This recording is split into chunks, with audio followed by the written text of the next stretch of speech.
Certainly grateful for the invitation to come and be with you this weekend. It's good to be back here and to see familiar faces. We're certainly looking forward to these next few days here as we get to spend time together in the study of the Word of God. And I hope that throughout these 5 lessons, you'll take these things that I have to say and test it by God's Word. And if we find it to be the truth, I hope that we can take and make practical application of it in our everyday walks of life, and we can leave here being better servants of God in the future than we've been in the past. You know, change is a part of life. No matter what walk of life somebody is in, there are changes that take place. We can look at our life, we can look at the lives of those around us and see changes that are being made. You look at a kid as they grow older, there's a lot that changes. From a stage where they have to be held and taken care of to a stage where they begin to walk and talk, to go to school, to grow up, to have their independence. There's a lot of change that takes place. Not just in children do we see that, we see that in adults.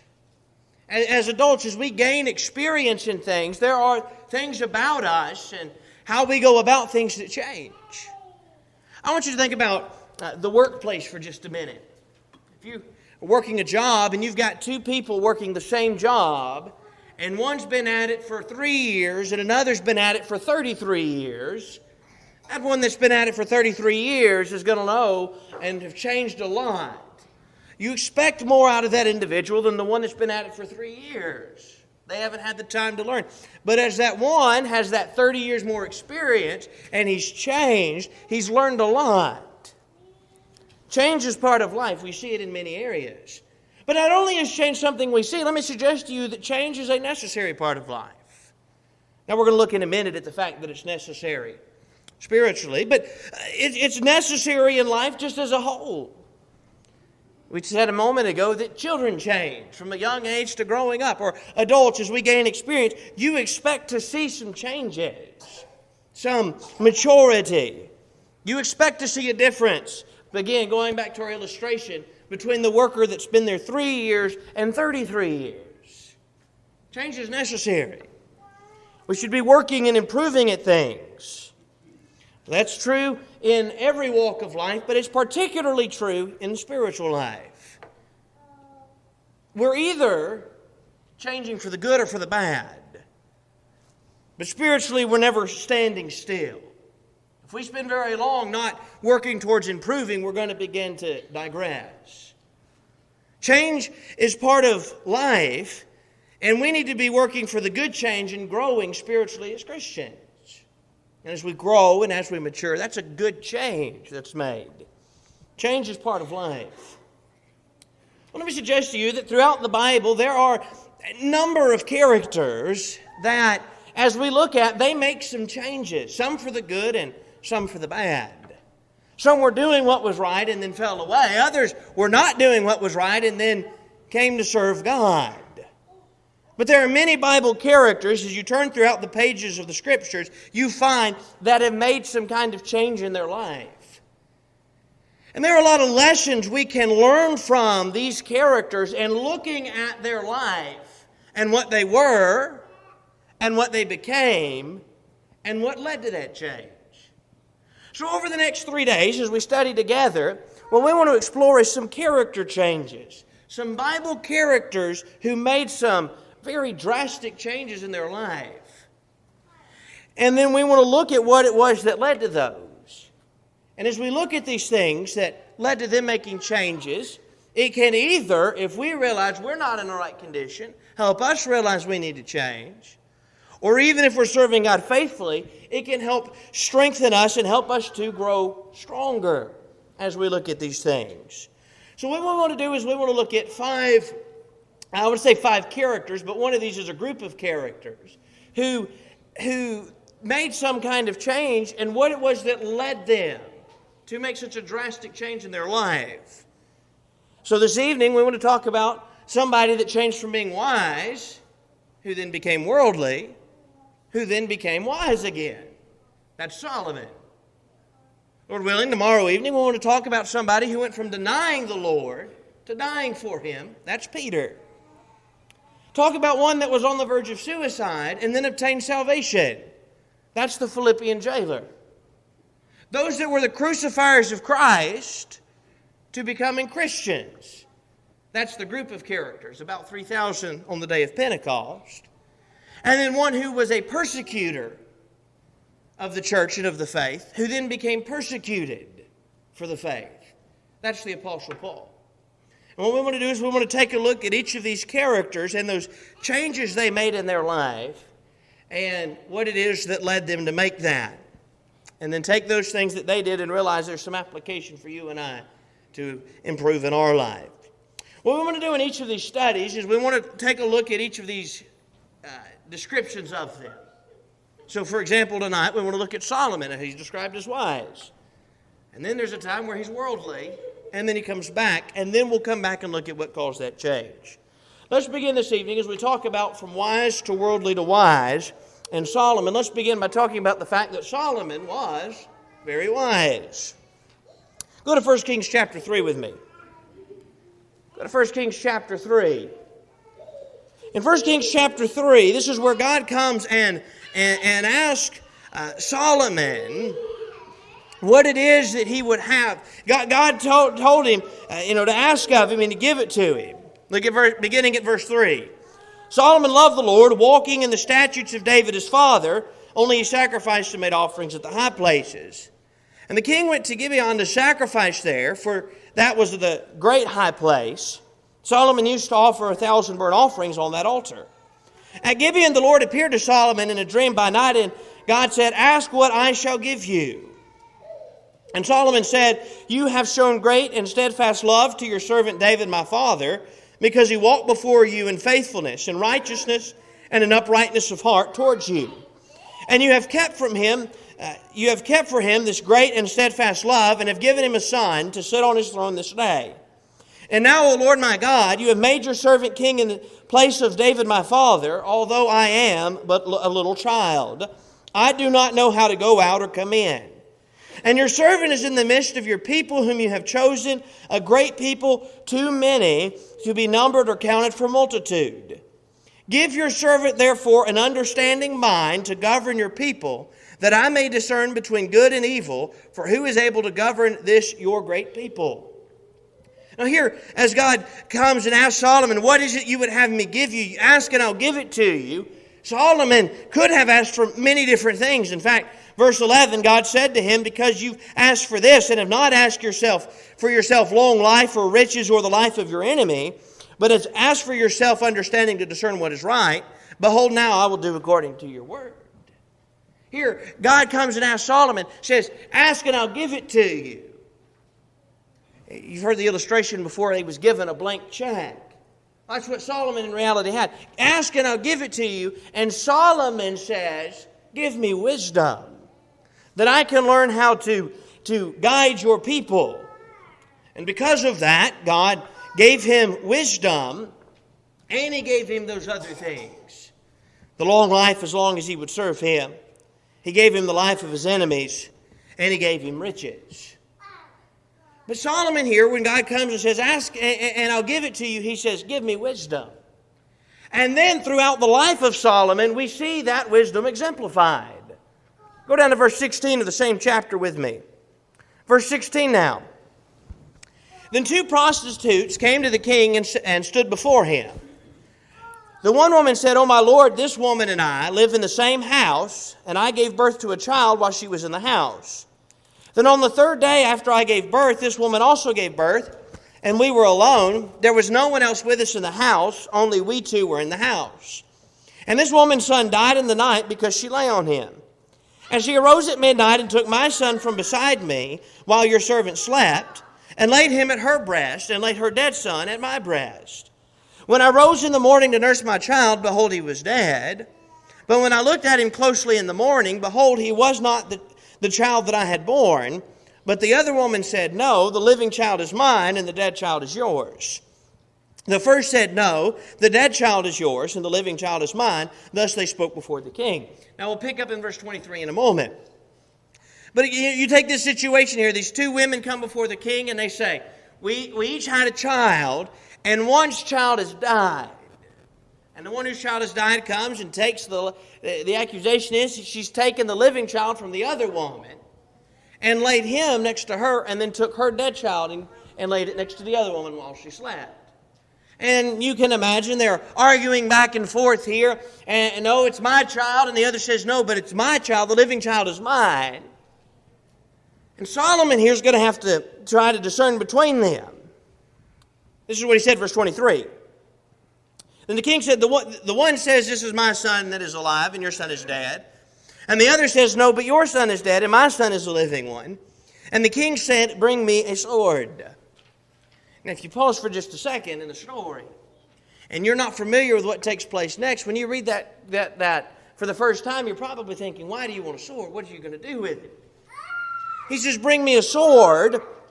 So a sword was brought before the king, and here's what he was going to do with it. He said, divide the living child in two and give half to the one and half to the other. Solomon says, we're going to take the sword and divide the child in half. You can't decide on whose he is. Half of the child goes with one woman, and the other half goes with the other woman. Look at what happens then in verse 26. Then the woman whose son was alive said to the king, because her heart yearned for his son, O my lord, give her the living child, and by no means put him to death. But the other said, he shall be neither mine nor yours, divide him. The woman who's really his mother says, just let the other woman have the son. Have the child. Don't kill the baby. And the woman whose son it was not was willing to let him be divided.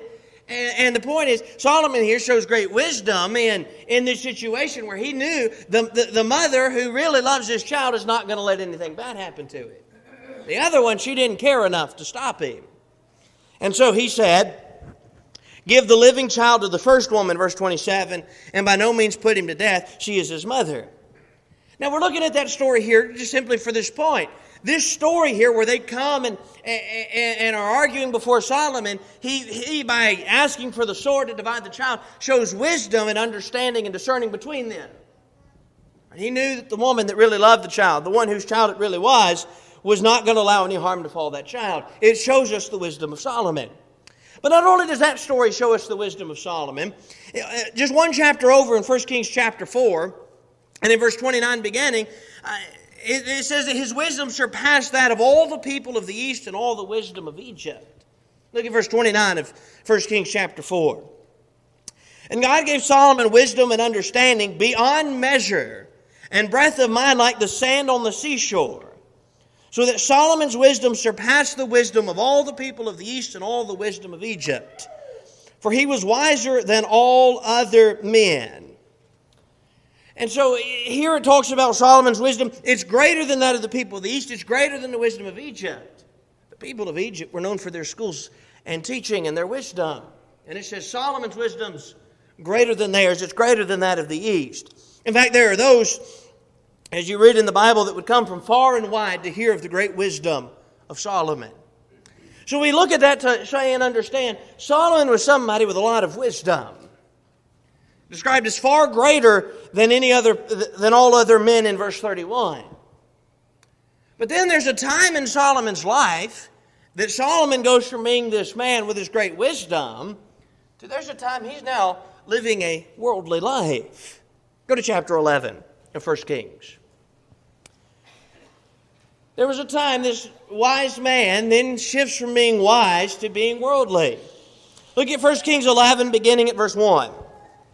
Now King Solomon loved many foreign women, along with the daughter of Pharaoh, Moabite, Ammonite, Edomite, Sidonian, and Hittite women, from the nations concerning which the Lord had said to the people of Israel, you shall not enter into marriage with them, neither shall they with you, for surely they will turn away your heart after their gods. Solomon clung to these in love. Here's Solomon. He's married to all these women. All these women, verse 3, 700 wives and 300 concubines. Solomon's married to a lot of women. Solomon had a lot of women in his life. And these women were from places, some of these women were from places God said, you don't need to marry them. In fact, look at verse 2 again.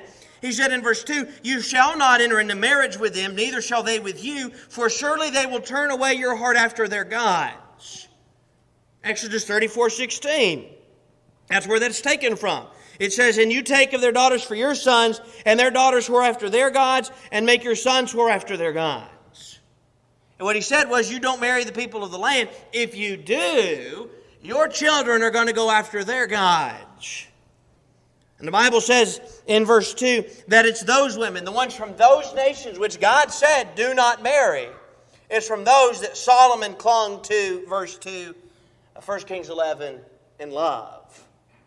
And because of that, eventually those women turned his heart away from serving God.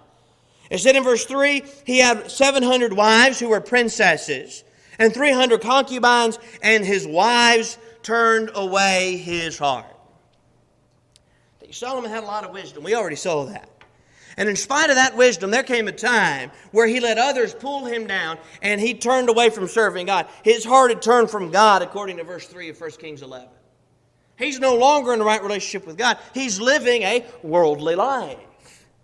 He's going after the things they are. Verse 4, for when Solomon was old, his wives turned away his heart after other gods. He went after the gods of the world, the gods that his wives served. And it said, and his heart was not wholly true to the Lord his God. Verse 4. In fact, later on, this story is brought up in the book of Nehemiah as an example to Israel about what worldly influences can do, particularly in the marriage relationship. And let me suggest to you something we need to look at and understand about the type of influence, or the things that worldly influences can do to us. In Nehemiah chapter 13, to set the background, after they've rebuilt the wall and everything, the law is read before the people. And as the law is read, it says, here's what you need to do. And the people say, we're going to do that. And then they get to another commandment and it says, here's what you need to do. And the people say, we're going to do that. And Nehemiah's gone for a time, and when he comes back, those things they said we're going to do, or the things they were told not to do, and they said, we'll avoid, we won't do what God told us not to do. Guess what? That's exactly where we find them. And one of those was, you don't need to intermarry with the people of the land. And when Nehemiah comes back, he finds them marrying with people of the land, intermarrying with the people of the land in verse 23 and 24. And this is what it said then in verse 25. And I confronted them and cursed them and beat some of them and pulled out their hair. And I made them take an oath in the name of God, saying, you shall not give your daughters to their sons, or take their daughters for your sons or for yourselves. Now listen to verse 26. Did not Solomon, king of Israel, sin on account of such women? Among the many nations there was no king like him, and he was beloved by his God, and God made him king over all Israel. Nevertheless, foreign women made even him to sin. Later on, they look back at Solomon and say, listen, you don't think you're going to be impacted by this. Solomon, despite all his wisdom, he fell because of many foreign women. And it served as a reminder and a warning to the people of Israel that you don't need to be influenced in marrying the people of the land, because it will impact you. Just as it did Solomon as they turned his heart away from serving God. Solomon was wise. Solomon then turned away and became worldly. But I believe the evidence in the Bible would suggest Solomon came back to wise, but this time he came back to an even better wisdom. Less just the wisdom of man and wisdom from above. Let's give some evidence of that, and then we'll come back in just a moment and talk about what it is that caused this change. The book of Ecclesiastes, I believe, is written by Solomon. I believe the evidence would suggest it's written by Solomon. In Ecclesiastes chapter 1,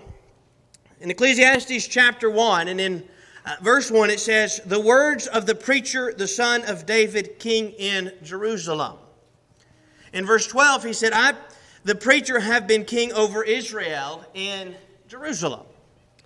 And so the writer of the book of Ecclesiastes is described as the preacher, the son of David, and king in Jerusalem. He's described then in verse 12 as king over Israel in Jerusalem. Now remember, after Solomon, the kingdom divides, and we know the southern kingdom is Judah. The evidence being that it's the son of David and he's king in Jerusalem.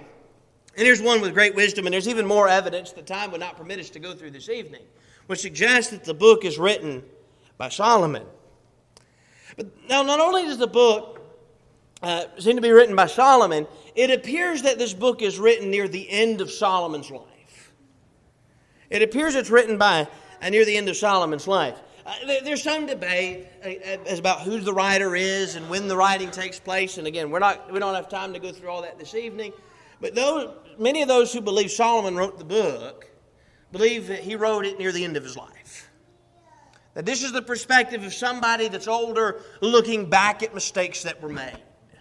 In fact, that's exactly the perspective of the writing. It seems to be an older man warning younger people about the pitfalls of life and reminding them about what's truly important. That's what Ecclesiastes is about. And so as you read through Ecclesiastes, and we'll survey some of that here in a moment as we talk about this change in Solomon. As you read through the book of Ecclesiastes, it's really about filling a void in the life of Solomon. Or the writer, which again I think is the evidence suggests is Solomon. And throughout the book, he talks about all the many things he's tried before finally he comes to, at the conclusion of the book, comes to the conclusion about what is truly important. And what he said in verse 13 and 14 of Ecclesiastes 12 is, it's the end of the matter, all has been heard. Fear God and keep His commandments, for this is the whole duty of man. For God will bring every deed into judgment with every secret thing, whether good or evil.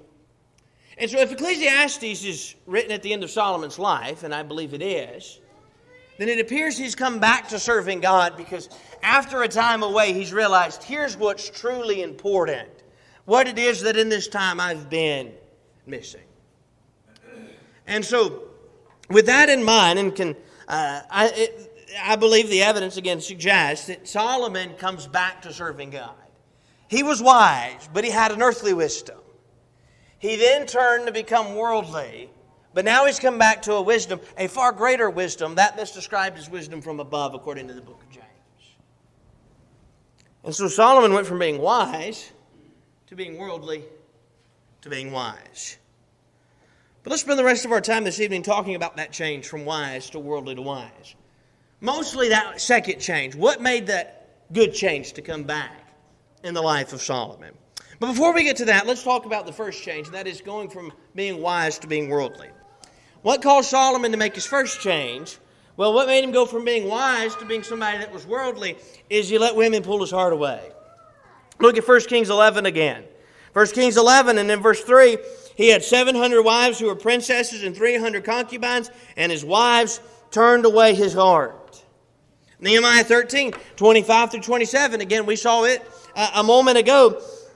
He confronts them and says, did not Solomon, king of Israel, sin on account of such women? So what caused Solomon's change is these influence of his many wives and concubines. You see, it is that worldly influence has impacted Solomon. Now, in particular, the marriage relationship. And in the marriage relationship, nobody will impact you more than the person you marry. But not even just in the marriage relationship. Any worldly influence can cause us, if we're not careful, to find ourselves in the same boat Solomon was in 1 Kings chapter 11, where we then go after the things of the world. You see, these worldly influences impacted Solomon. You can imagine as he's serving God, but he's got these many wives, and there's this wife over here who worships the God of this nation, and this wife over here who worships the God of this nation, and that's going to have an impact on him. You give them places to worship their God. Do you think that's not going to impact him? It did. And something to understand is if it impacted him, and what I think the Bible points out is it'll impact us too. That's the point Nehemiah made. Again, particularly about the marriage relationship. But I think the principle holds true in any relationship, and that is those you're close to are going to impact you and influence you. And as you look at Nehemiah 13, and as Nehemiah comes to the people, he points out, did not Solomon, king of Israel, sin on account of such women? And then he goes to talk about some of the good things about Solomon and remind them, I think, if he did it, you can do it too. He said, among the many nations there was no king like him, and he was beloved by his God, and God made him king over all Israel. There was nobody like Solomon. We already looked at the passage about how great his wisdom was. And he points out, nevertheless, foreign women made even him to sin, verse 26. Shall we then listen to you and do this great evil and act treacherously against our God by marrying foreign women? If they influence somebody with that kind of wisdom, the point is they can influence us too. So what we want to do as we go throughout these series of lessons, we're talking really about making the kind of changes they made that were positive changes. But we can't look at Solomon without talking about the mistakes he made and letting these women pull away his heart. And the lesson we need to learn from that is, if he could be impacted by others, by worldly influences, despite his great wisdom, we can too. And so we need to be careful that we don't fall into the same pitfall that Solomon did by letting worldly influences turn us away from God. But now let's talk about the positive change, okay? He let these many wives turn his heart away, but Solomon then, as we pointed out, seems to come back to serving God. And as Ecclesiastes would point out. So what is it that made him return to being wise? He was wise, and then he was worldly. What made him come to being wise? What made him return? I think there are three things the book of Ecclesiastes would point out that help us understand what it is that caused this change and can help us in making change in our life if we realize something is amiss. Here's what made him change. Number one, he learned all under the sun is vanity. Go to Ecclesiastes chapter 1. Ecclesiastes chapter 1. The words of the preacher, the son of David, king in Jerusalem. Vanity of vanity, says the preacher, all is vanity. What does man gain by all the toil at which he toils under the sun? A generation goes and a generation comes, but the earth remains forever. And as you look through Ecclesiastes, you're going to find two phrases occur an awful lot. Those would be for the phrase under the sun, or something equivalent to it, occurs some 34 times throughout the book of Ecclesiastes. Ecclesiastes is just 12 chapters. That's not an extremely long book, and yet this phrase occurs some 34 or so times, or some similar phrase. This phrase, by the way, is the reason we often talk about the importance of Ecclesiastes to young people. When one is younger, they are not as focused on eternity as they are when they grow older. And what this book reminds us of is that serving God doesn't just make for the best life in eternity, but it makes for the best life here. And that's what Solomon's learning in this, pointing out in this book. So this phrase, under the sun, occurs some 34 times. So we're talking about the here and the now. The other phrase that occurs several times is the phrase, vanity. That occurs some 37 or so times, vanity or some form of it. So again, Ecclesiastes 1 through 3, vanity of vanities, says the preacher, vanity of vanities, all is vanity. There's 5 times right there that vanity or vanities occurs in one verse. Verse 2, what does man gain by all the toil which he toils under the sun? There's our phrase, under the sun. Again, that occurs some 34 or so times.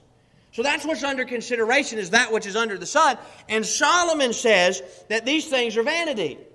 Now the word vanity has to do with that is a mist or a vapor or a mere breath.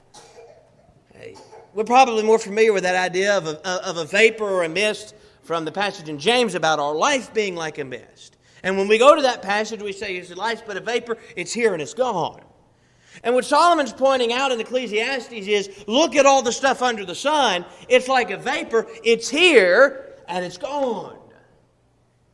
You think about these last few days as the temperature's been a little bit cooler. And you go outside, sometimes when you breathe, you see your breath. It's there, and just like that, it's gone.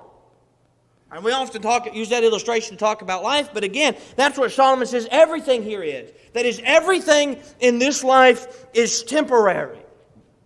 It's here, but eventually it's all going to be gone. You can't take it with you when you go. And when this world is destroyed, the things that are here, they're going to be gone. And Solomon comes in this book to realize that all under the sun is vanity. And it's this realization that leads Solomon to realize that happiness is not found on earth, on the things of earth. You can't focus on the things on earth and think that's going to bring you to be truly happy and fulfill your life. That's going to be what makes you whole. That's not going to do it. We'll come back to that more in a moment. In fact, that leads us to the next point. He realized it's all vanity, and instead what he needs to focus on is not all the things under the sun, but realizing he needs to fear God, and he needs to keep His commandments. Again, Ecclesiastes 12, the end of the matter. All has been heard. Fear God and keep His commandments, for this is the whole duty of man. We're going to come back to that verse in a minute. I want you to go to chapter 2 with me of Ecclesiastes.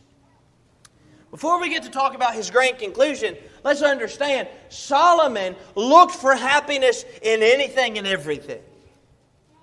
And I think this is part of the evidence that Solomon is the writer of the book. He talks about the wives. He talks about how whatever he wanted, he had.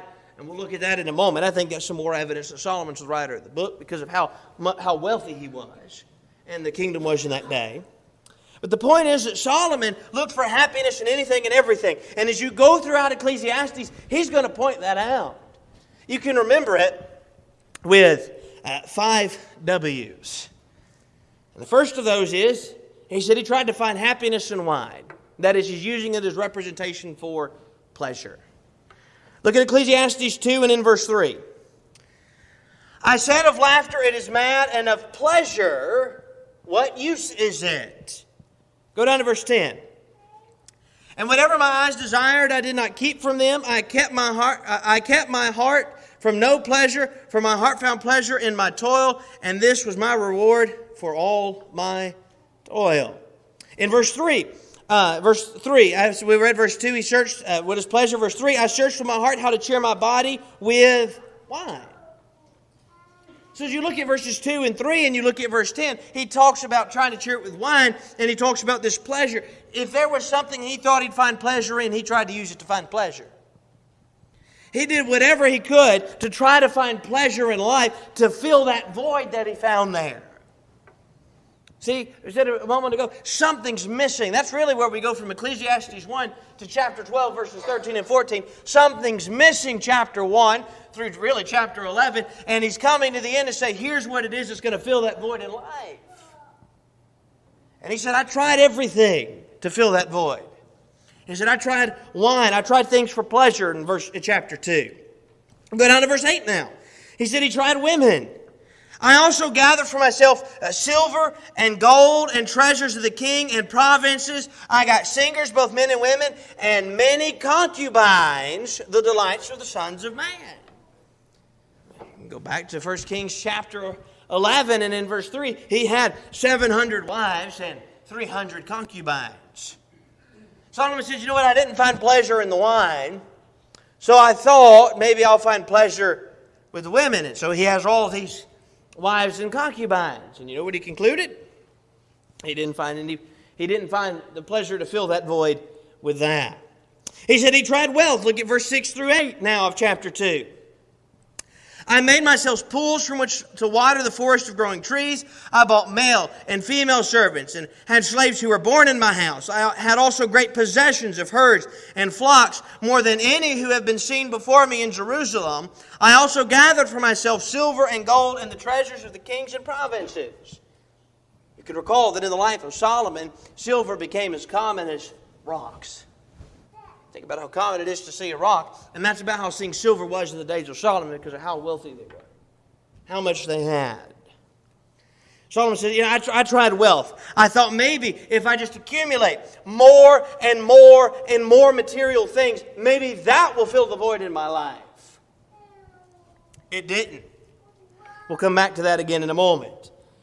He said, I tried wisdom. The earthly kind. We said he went from being wise to worldly to wise, and the wisdom really before is more earthly. But then he comes to that wisdom of understanding what's most important at the end. Look at Ecclesiastes 2:12.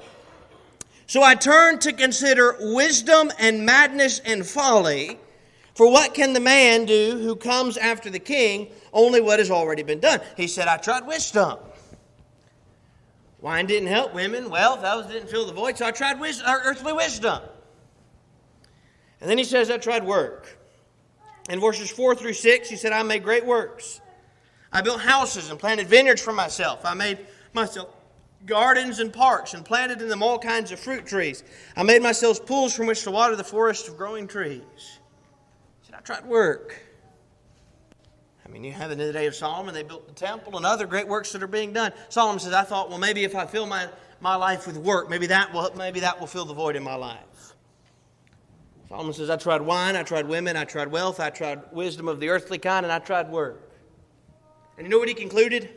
Look at verse 17 now. Here's what he concluded, verse 17 of chapter 2. So I hated life because what is done under the sun, there's our phrase again, under the sun, was grievous to me, for all is vanity. There's that other phrase we said occurs a lot. For all is vanity and a striving after wind. You know what he said? Doing all these things under the sun, the wine, the women, the wealth, the work, the wisdom, those were all vanity. It was like trying to grasp or strive after the wind. Go out one day when it's very windy and try to catch the wind.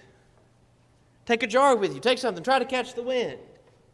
You're going to be out there for an awful long time because you're not going to be able to do it. And that's exactly the point he's making, is that felt like striving after the wind, that I was trying for all these things, and at the end, it was as if I was trying to grab the wind as it came through. It felt like all of this was just pointless.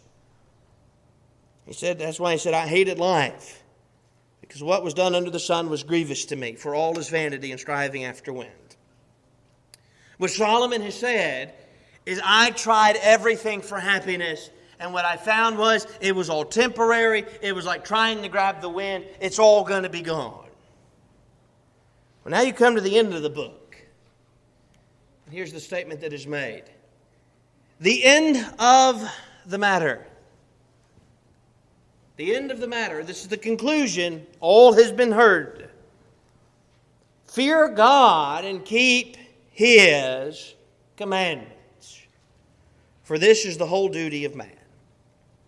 We said it's as if when we go through Ecclesiastes, it's a journey. What can fill that void in life? What can make for the best life here and now? Solomon says, I tried everything and nothing did it, till finally I realized this is the end of the matter. Here's where I came to the conclusion of what was most important.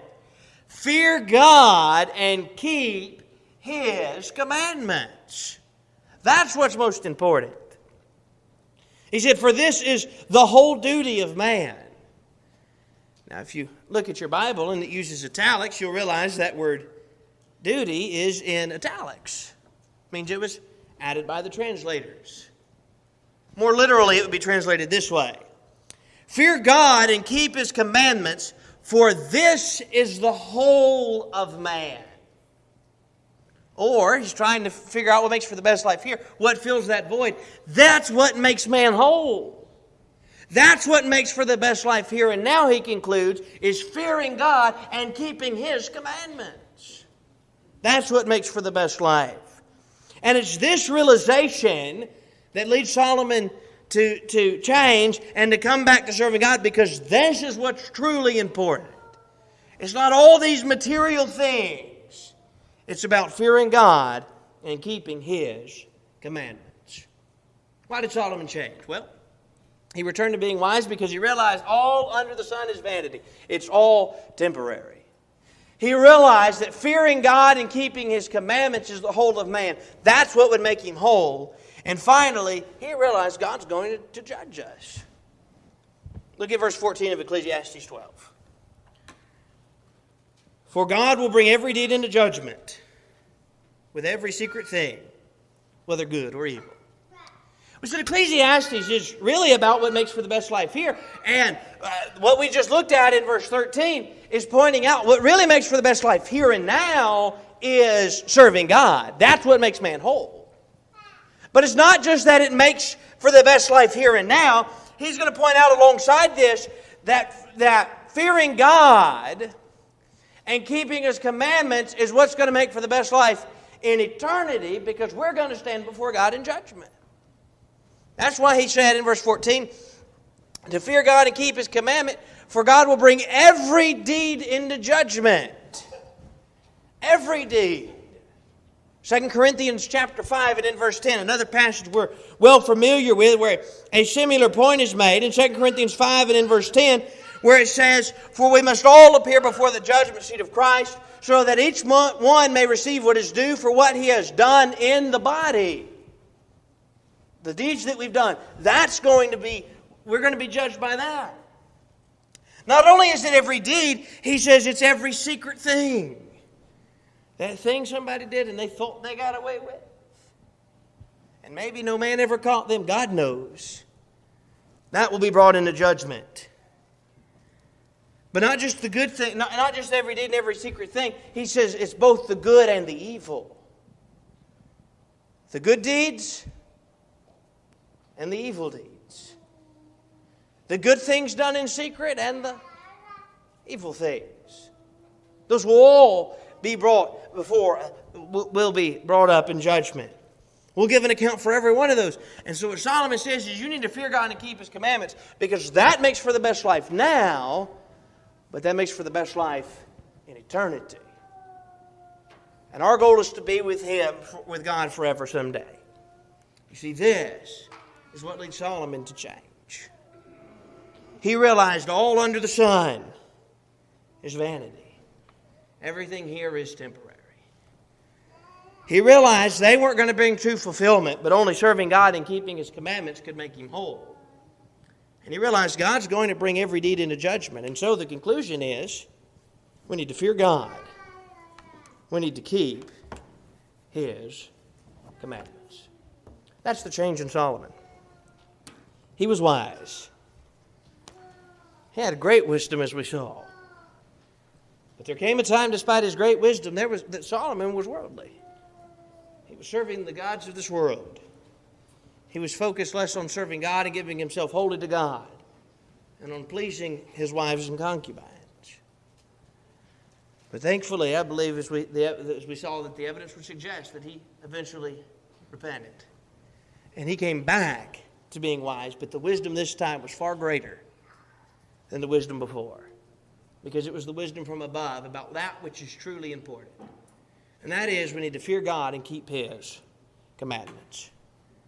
Solomon was wise and worldly than wise. And he changed because he realized that everything here is temporary. He realized that what makes for the best life here is serving God, and what makes for the best life in eternity is serving God. And as we come to a close this evening, it may be that as you look at your life, you realize, you know what, I'm not in a right relationship with God. I've not been fearing Him and keeping His commandments as I should. But the good news is that an opportunity is afforded to you this evening. An opportunity you may never have again. We hope to be back tomorrow night to sing songs, to study from God's Word, but the fact is, we don't know that we have tomorrow. We already alluded to James, where we're more familiar with the term of a vapor. Life is but a vapor. It's here for a short time and vanishes away. Life could end in a moment's notice. Not only could life end, but Christ could return. Of that day and hour, no one knows, not even the angels in heaven nor the Son, but the Father only. So what that means is, the time to make correction is now. If you're here and you've not yet responded in obedience to the gospel, but you've heard the word of God, you believe that Jesus is the Christ, the Son of God, will you not repent of your sins, confess your faith in Him, and be buried in the waters of baptism, rising to walk in the newness of life, fearing God and keeping His commandments, making for the best life here, making for the best life in eternity. Maybe you're here and you've done that, but you say somewhere along the line, I've not been what I needed to be. Maybe like Solomon, you went to being worldly. The good news is you can make the change this evening. If you sin in a private nature, you can take it to the Lord privately in prayer, and He will forgive you if you're sincere in that. But if you sin of a public nature, would desire the prayers of the congregation, we'll pray with you and for you for God to forgive you. No matter what your need is, if we can assist you this evening in any way, would you not come forward right now as together we stand and as we sing?